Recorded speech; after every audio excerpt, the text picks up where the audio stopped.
Bonjour à tous. Moi c'est Maxime Samakari, je travaille sur Rennes, notamment sur la course à pied et en collaboration avec le CHU et le CHP Saint-Grégoire, avec deux médecins du sport notamment. On a présenté un petit peu le cursus. On sort de l'école de Rennes. On s'est formé après dans le sport via une formation kiné-sport. Et on a été tous les deux orientés plus sur la course à pied pour l'analyse et la rééducation du coureur blessé, notamment via un organisme, la Clinique du coureur, qui est un organisme à renommée internationale maintenant, avec beaucoup de publications.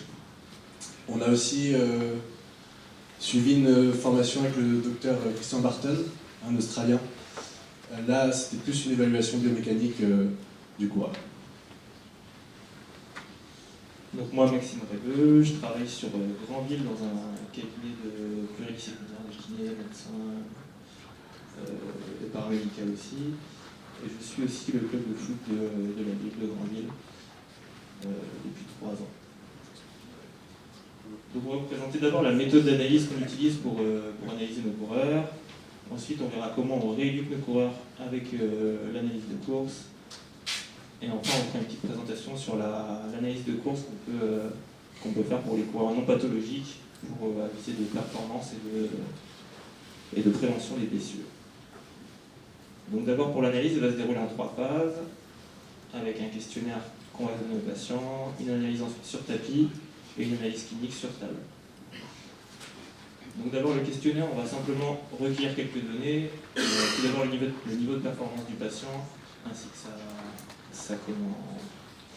sa discipline de prédilection, est-ce qu'il fait du 5000, du semi, du marathon ou plus long. Ensuite, on va évaluer s'il y a eu des modifications de sa charge d'entraînement. Est-ce qu'il est en préparation? Est-ce qu'il a augmenté la durée de ses entraînements, l'intensité? Est-ce qu'il a changé de chaussures? Est-ce qu'il y a d'autres facteurs de risque qui peuvent être liés à son travail, une fatigue, un stress additionnel à sa course à pied? On va bien sûr regarder les antécédents de blessures, évaluer ses symptômes, à partir de quand ils arrivent à la course, est-ce qu'ils augmentent au fur et à mesure, est-ce qu'ils sont stables, depuis quand il a ses symptômes, est-ce qu'il y a eu un élément déclenchant. Et enfin, on va évaluer quelques red flags pour éliminer les banalités, les problèmes les problèmes cardiaques, pulmonaires, avant de faire l'analyse. Donc là, je vais vous présenter un petit peu l'analyse sur tapis. Donc pourquoi sur tapis? Parce que c'est plus simple. Après, dans la littérature, c'est vrai qu'on voit qu'il y a quelques biais, quelques limites à cette analyse sur tapis, notamment une cadence qui va être un peu modifiée, une foulée modifiée et un centre de gravité un petit peu postérieur. Donc on va là introduire une notion, c'est la notion de gros cailloux et petits cailloux. Ça va être les gros cailloux, c'est vraiment les choses qu'on va regarder en premier et qu'on va essayer de modifier en premier. On vous en parlera après, mais on va prioriser les choses. Donc on va d'abord regarder la cadence, il y a une application, donc là le coureur va courir, chaque fois qu'il pose le pied au sol, on va taper sur le téléphone de l'application TapTempo et ça va nous donner le nombre de pas par minute. On va regarder la force d'impact, donc là on va essayer de faire écouter le patient quand il court, est-ce qu'il fait beaucoup de bruit, pas beaucoup de bruit, on va regarder, et ça va être corrélé avec ce qu'on appelle le déplacement vertical, vous verrez sur une vidéo tout à l'heure. On va d'abord s'intéresser au plan sagittal. On vous a présenté un coureur. Donc dans le plan sagittal, on va regarder plusieurs choses. Il y a 3 phases. Donc vous avez la phase d'attaque, la phase initiale. Vous avez la phase intermédiaire après, quand le pied est sous le centre de gravité. Et la phase finale, avec la phase de poussée. Donc là, on va regarder en premier l'overstride. Donc l'overstride, c'est quand le patient pose le pied au sol. On voit qu'ici, il y a la projection du centre de gravité sur le tapis. Et l'overstride, donc c'est ça, c'est l'intervalle entre la projection du centre de gravité et la pose du pied du coureur. D'accord? Cet overstride, il doit être assez réduit, et dans la littérature, on dit qu'un bon overstride, c'est environ 1/3 du pied du coureur. Ensuite, on va regarder l'attaque du coureur. Donc là, on vous en parlera. C'est plus dans un souci de performance après, mais on en reparlera tout à l'heure. On va regarder ensuite, quand il attaque, la flexion de genou, le degré de flexion, donc toujours par rapport au côté contralatéral, le membre sain, le membre pathologique. Ensuite, on va regarder la flexion de hanche et le tilt antérieur du bassin. Est-ce que le patient est trop en avant ou pas? Voilà. Donc là, la phase intermédiaire, donc, on voit bien que le pied du patient est vraiment sous le centre de gravité. Donc là, on va regarder la flexion de genou et la flexion dorsale de cheville.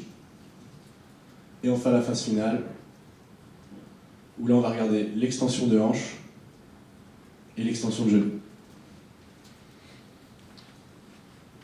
Donc ensuite, on va s'intéresser au plan frontal.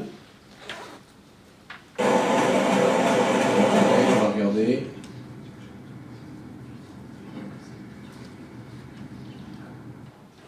voilà, donc phase initiale. Donc là, on va regarder déjà s'il n'y a pas un signalement au niveau des membres inférieurs. On va ensuite regarder le drop du bassin. Donc un drop, c'est une chute contralatérale du bassin due à une insuffisance de fessier. L'adduction de hanche et le valgus dynamique. Ensuite, on va regarder aussi la pronation, un excès de pronation de pied. Ça va être pour tout ce qui est pathologie distale, tendinopathie distale du membre inférieur.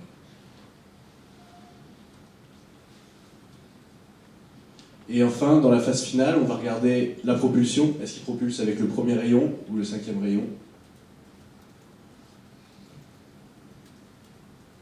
Donc après l'analyse sur tapis, on va faire une analyse sur table. Donc là, au niveau de l'analyse sur table, on va faire plusieurs tests. Donc on va commencer par des tests à limitation articulaire. Donc il y en a 3 principaux, un test de flexion, le squat test, un test d'extension et un test de rotation. Donc là, en fait, on va surtout rechercher des asymétries vraiment flagrantes, voir si, par exemple, quand le patient se met en squat test, il y a quelque chose qui bloque, quelque chose qui ne va pas d'un côté par rapport à l'autre. Pareil pour l'extension, la rotation, ou quelque chose qui nous saute aux yeux. On va ensuite évaluer la souplesse, donc ça va être surtout au niveau des hanches et du rachis lombaire qu'on va regarder. Mais on va regarder surtout aussi la souplesse au niveau ischio-jambier, triceps et quadriceps. Au niveau de la force, donc là on va avoir plusieurs tests. On va tester surtout l'activation des fessiers, donc ça va être via le ponté pelvien. Donc là on va chercher à reproduire, enfin à avoir une activité au niveau fessier quand on fait le ponté pelvien et non au niveau du rachis dorsal. C'est-à-dire que quand vous faites un ponté pelvien, vous devez vraiment sentir une action musculaire au niveau fessier et non au niveau du bas du dos. Sinon ça veut dire qu'il y a une compensation et donc peut-être une défaillance d'activation des fessiers. Et le transverse. Donc là c'est pareil, quand on fait du gainage, il faut bien sentir que ça travaille au niveau abdominal et pas au niveau des fessiers ou du bas du dos. On va ensuite s'intéresser à l'endurance de cheville et du pied via des tests de saut unipodo, jambes tendues, jambes fléchies. Ça va être important parce que quand on va modifier le patron de course du patient, on va décharger l'endroit pathologique pour charger, et généralement on charge un petit peu plus la cheville et le pied, donc c'est très important à prendre en compte. Et on a un test fonctionnel qu'on appelle le step down. Là, ici, on va chercher à regarder les alignements. Ici, donc voir si la cheville, le genou, la hanche et l'épaule sont bien alignés. Là, on voit que c'est pas trop mal. Il y a des patients que quand vous leur faites faire ça, ils ont vraiment le genou qui vont vers l'intérieur, ce qui montre une suffisance notable de fessiers. Et on regarde enfin analyse les chaussures. Comment c'est usé, avec quoi ils courent, qu'est-ce qu'on leur a dit, et on vous en parlera tout à l'heure. On a fait une petite slide sur les chaussures pour vous présenter un petit peu les choses à regarder.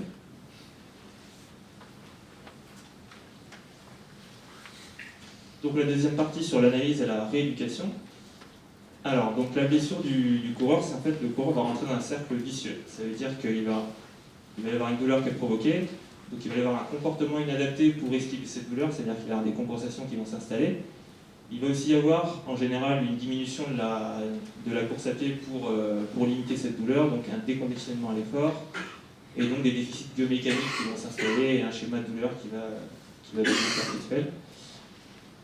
Donc nous, pour intervenir, on a une méthode qui s'appelle RISC. Donc, dans un premier temps, on va réduire la charge globale sur la foulée, sur les articulations du patient. Comment on va pratiquer? On va réduire la course, ce qui est différent de l'arrêt de la course, pour justement éviter ce déconditionnement dont on vous parlait. Donc on met à part toutes les pathologies type entorse, lésions musculaires qui nécessitent un petit peu d'arrêt. Mais pour les pathologies les plus communes en course à pied, les syndromes fémoro-patellaires, les syndromes de l'essuie-glace, on va vraiment essayer de ne pas arrêter le coureur et de plutôt réduire son temps de course pour éviter ce phénomène de déconditionnement. Donc pour réduire la charge aussi, on va augmenter la fréquence de pas. Pourquoi? Les études montrent que, donc ça c'est des petites slides de la clinique du coureur qu'on a récupérées. Donc les études montrent que pour une augmentation, peu importe du pourcentage de la foulée, on observe une diminution des douleurs au niveau du genou, une diminution de la force d'impact, une diminution de la charge sur le membre inférieur et de la charge sur toutes les articulations du membre inférieur. Et la troisième chose pour réduire la charge sur les articulations, ça va être d'évaluer la foulée excessive et donc de réduire la force d'impact. Ça veut dire on va demander au patient simplement de faire moins de bruit quand il court. Et pareil, c'est corrélé au niveau des études de haut niveau méthodologique qui montrent qu'une diminution de la force d'impact est corrélée avec une diminution des blessures. Ensuite, la deuxième partie, ça va être d'améliorer les capacités de notre patient. Donc comment on va faire? Tout bêtement, on va faire du renforcement musculaire qu'on va adapter en fonction de ce qu'on a analysé sur le tapis. Et une deuxième notion qui est importante et qui est facile à mettre en place, on va quantifier le stress mécanique sur les articulations du patient. Ça veut dire qu'on va essayer en fait, avec cette courbe, de ressolliciter le patient, que le patient ressollicite ses articulations sans dépasser ses capacités maximales d'adaptation. Si on dépasse, ça se traduira par de la douleur pendant, de la douleur après, une raideur matinale et le lendemain, pourquoi pas même un petit peu d'œdème si vraiment on a trop forcé. Mais pour autant, il faudra quand même stresser un minimum nos articulations pour créer des adaptations. Donc ça permet justement d'éviter l'arrêt complet du patient et ça permet qu'il puisse s'auto-rééduquer par cette quantification. Donc pour ça, on peut intégrer des programmes fractionnés avec des sorties avec des intervalles courts-marches qui permettront au patient justement de limiter la charge sur ses articulations et c'est assez facile à mettre en place et il peut augmenter assez rapidement la longueur de ses sorties.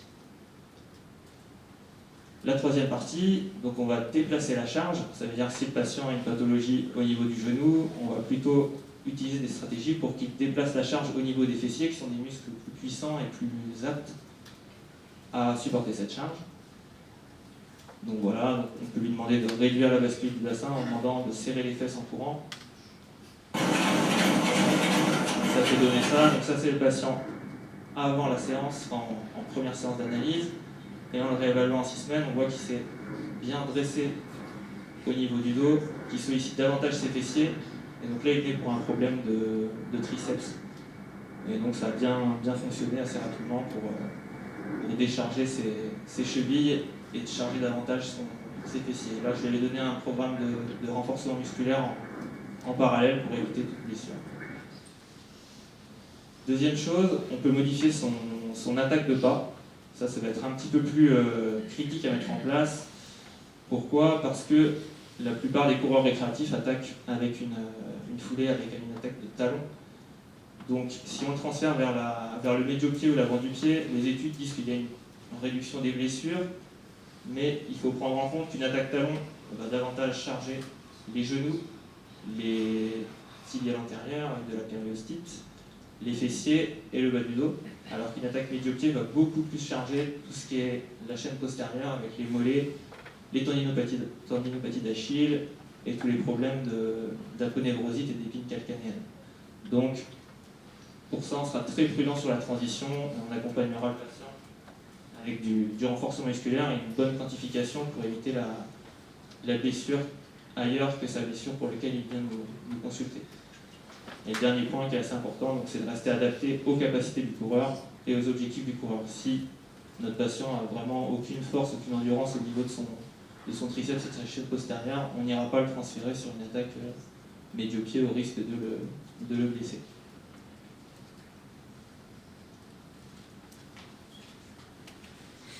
Donc là, les clés de la réussite de l'analyse. Donc on a vu plusieurs choses.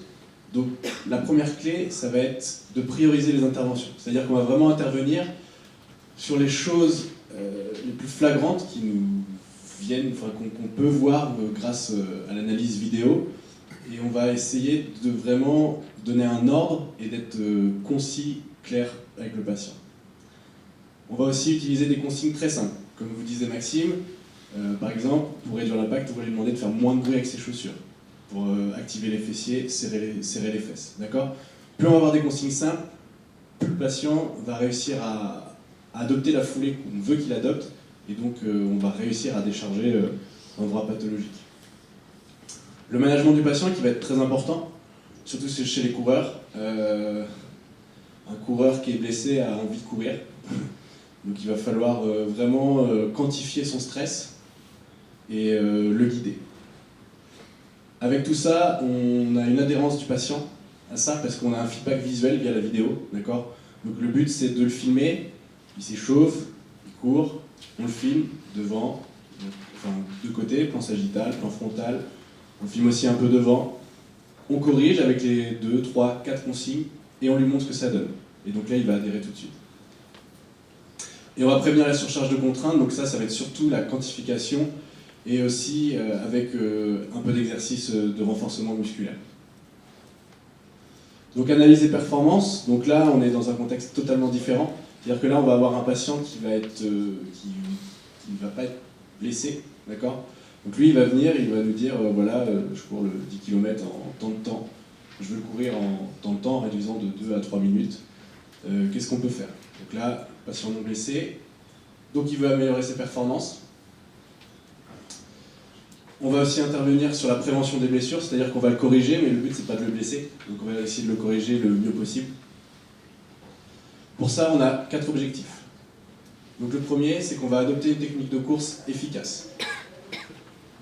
On va développer des aptitudes physiques adaptées, ne pas induire de blessures, et on va conseiller le patient dans ses équipements et ses habitudes.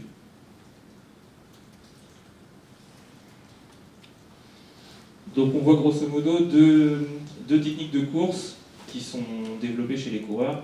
Donc une technique en orange ici qui est dite plus inefficace, qui a un coût énergétique élevé, donc qui va se décrire par une attaque souvent largement talon, une phase de freinage importante, ça veut dire que le patient va avoir un temps d'appui au sol qui va être plus élevé, une force d'impact élevée, quand on le fait courir sur tapis, on va entendre qu'il fait beaucoup de bruit quand il court. Un déplacement vertical qui va être aussi élevé, ça veut dire que quand il court, votre patient, vous allez voir qu'il va faire des bonds comme ça, on va avoir sa tête qui monte beaucoup, et donc ça c'est corrélé avec une force d'impact importante, et une fréquence de pas qui va être diminuée, aux alentours de, c'est pas rare qu'on voit aux alentours de 150-160, et donc tous ces phénomènes-là, ça va majorer les contraintes au niveau articulaire chez notre patient. Donc là, la clinique du coureur, qui est très axée sur la chaussure minimaliste, décrit cette technique inefficace, surtout avec des patients qui sont chaussés, et surtout avec des patients chaussés avec de la chaussure qu'on va qualifier de plus maximaliste, ça veut dire avec un peu plus de talons, plus lourd, plus rigide. A contrario, l'autre technique qui est plus efficace, donc avec un coût énergétique moindre, qui est la technique qu'on peut voir à droite, qui est comparable au patron de course pieds nus, quand à la formation qu'on a fait, justement, ils nous font tous courir en chaussures, ils nous classent par groupe, ceux qui attaquent talons, ceux qui attaquent médio-pied, ceux qui attaquent avant-pied. Donc là, on voit qu'il y a 80% des gens qui attaquent talons, je ne sais plus, 10% médio-pied, 10% avant-pied.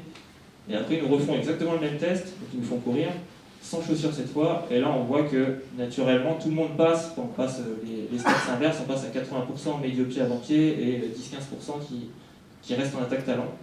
Ça veut dire quoi? Ça veut dire qu'en fait les chaussures avec beaucoup de talons nous induisent vers cette technique inefficace qui n'est pas notre foulée naturelle, qu'on aurait pieds nus, qui serait plus une foulée médio-pied ou avant-pied, qui serait donc plus efficace pour les performances. Donc cette foulée elle se décrit par donc la pose médio-pied comme je viens de vous le dire, une diminution de la force d'impact, le patient va faire beaucoup moins de bruit quand il court, le temps de contact au sol va aussi être diminué, et le déplacement vertical également. Ça veut dire qu'au lieu de faire comme tout à l'heure qu'on ait des grands bonds comme ça, là la trajectoire du patient va être beaucoup plus rectiligne, avec une foulée qui qui longe plus le sol et qui fait moins de déplacement vers le haut. Et la fréquence sera aussi augmentée vers une valeur qui se rapproche des 180 pas par minute. Donc sur cette infographie, donc ça c'est Yann Lemeur qui fait des infographies qui résument c'est un scientifique qui résume des études de manière un peu plus ludique et qui les traduit. Ils ont en fait analysé une centaine de coureurs, pathologiques et non pathologiques, et ils se rendent compte que chez les coureurs pathologiques, la plupart du temps, on retrouve le schéma de bascule du bassin et d'adduction de hanche, ainsi que la bascule du tronc vers l'avant. Donc chez les schémas pathologiques, on se rapproche de cette technique de gauche qui est inefficace. Chez les patients qui ne sont pas blessés, on trouvait plutôt un tronc relevé comme ça et un bassin stable et une adduction de hanche limitée.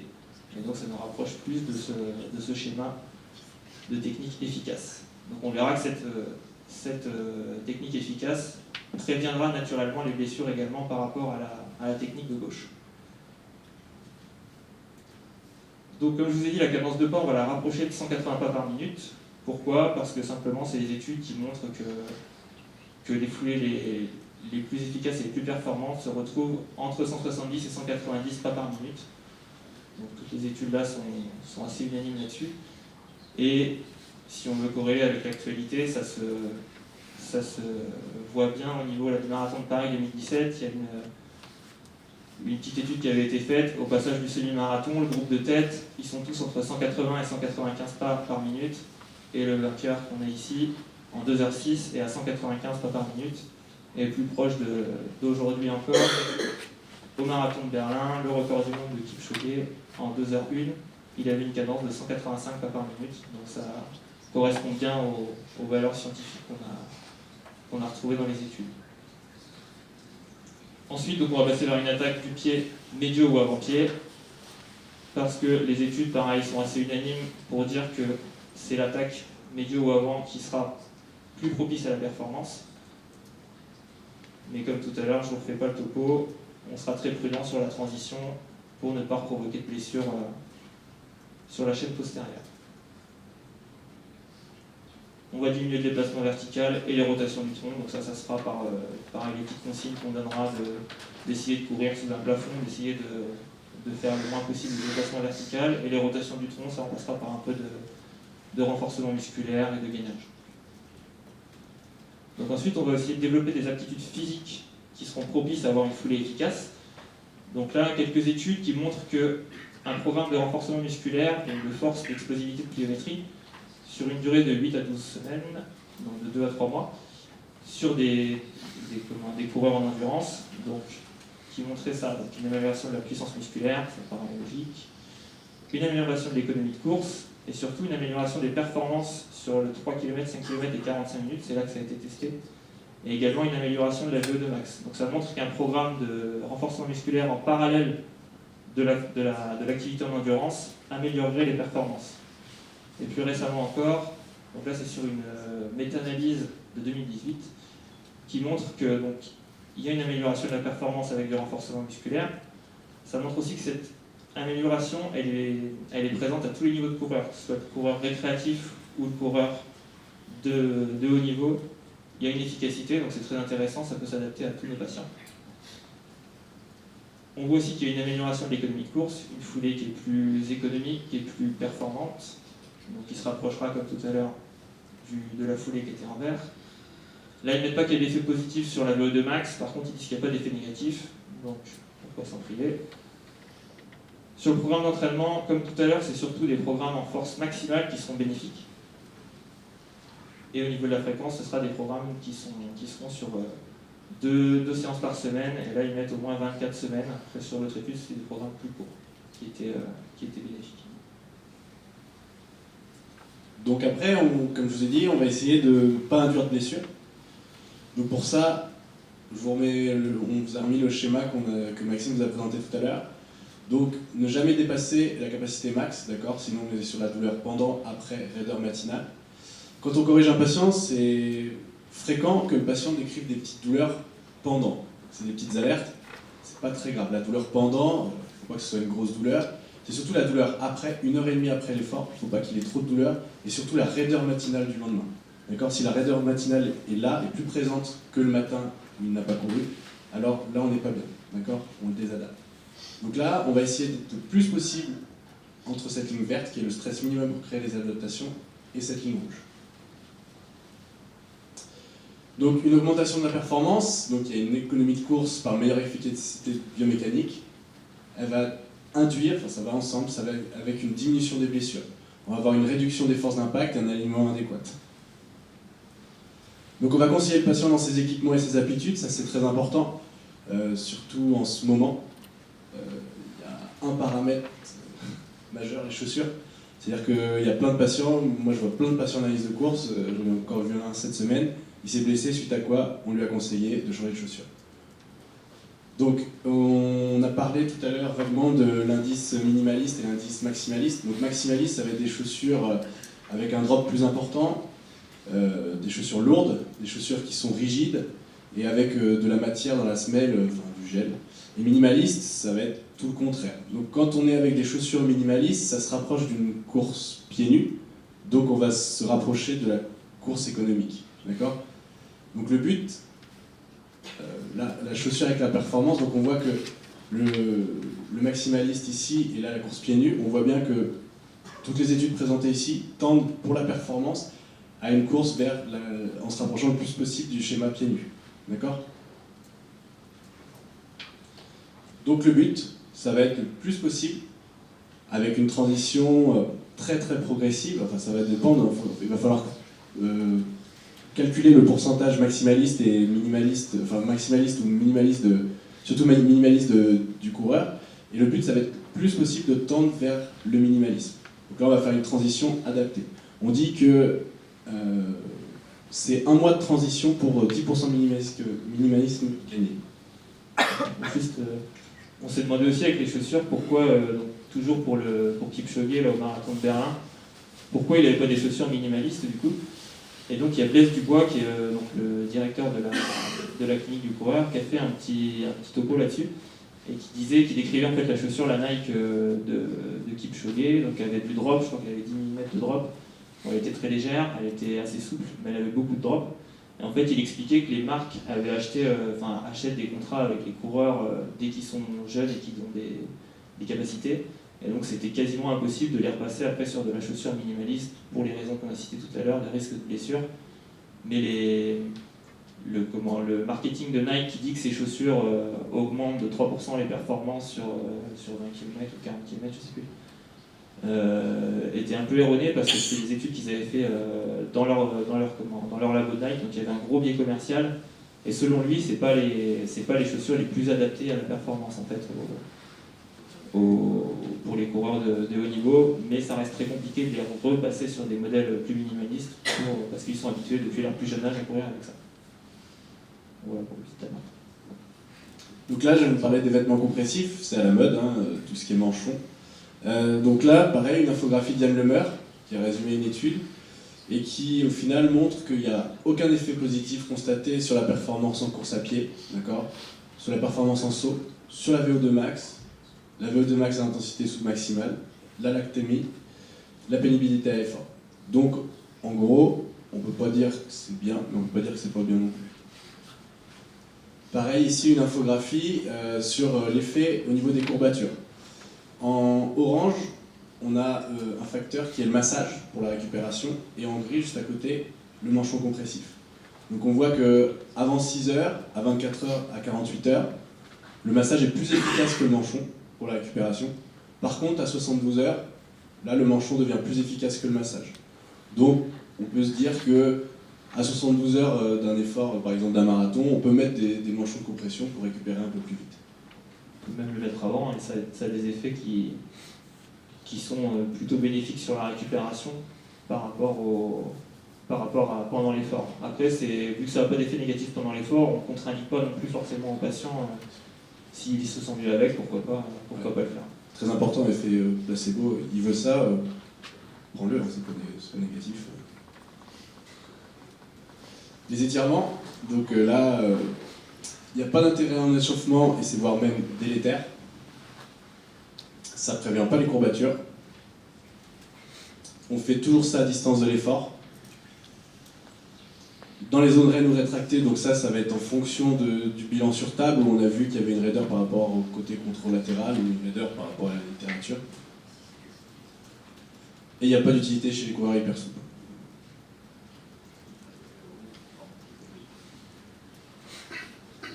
Donc pour conclure, l'analyse sur tapis, c'est une technique qui est assez simple à mettre en place. Il nécessite juste un tapis, un téléphone avec une application pour filmer au ralenti. On s'aperçoit que c'est une technique où l'adhérence du patient elle sera élevée parce que quand on lui modifie son pattern de course, il voit directement la différence. Même parfois, quand il est douloureux à la course, en lui modifiant sa technique de course, ses symptômes de douleur de course à pied vont disparaître instantanément quand on lui fait la correction. Donc ils vont réapparaître quand il ne maintiendra pas sa correction. Mais là, il voit l'efficacité aussitôt et donc ça va permettre une adhérence au traitement qui va être plus importante. C'est gratifiant pour le patient parce que c'est lui qui se rééduque tout seul au final, on lui fait l'analyse et derrière on lui donne les billes pour qu'il travaille tout seul, donc il va s'auto-traiter. Du coup, c'est un coût moins important pour la sécurité sociale parce qu'on va limiter le nombre de séances et donc on va privilégier le travail individuel du patient. Et il y a aussi une notion de prévention qui est intéressante pour les coureurs non blessés qui veulent. Il y a le côté amélioration des performances, mais le côté prévention aussi est très intéressant parce qu'on voit qu'il y a beaucoup de foulées et de problèmes biomécaniques, même chez des coureurs qui ne sont pas blessés. Et par des simples corrections et un petit peu de renforcement musculaire adapté, on pourra prévenir pas mal de blessures et donc c'est toujours mieux pour le coureur.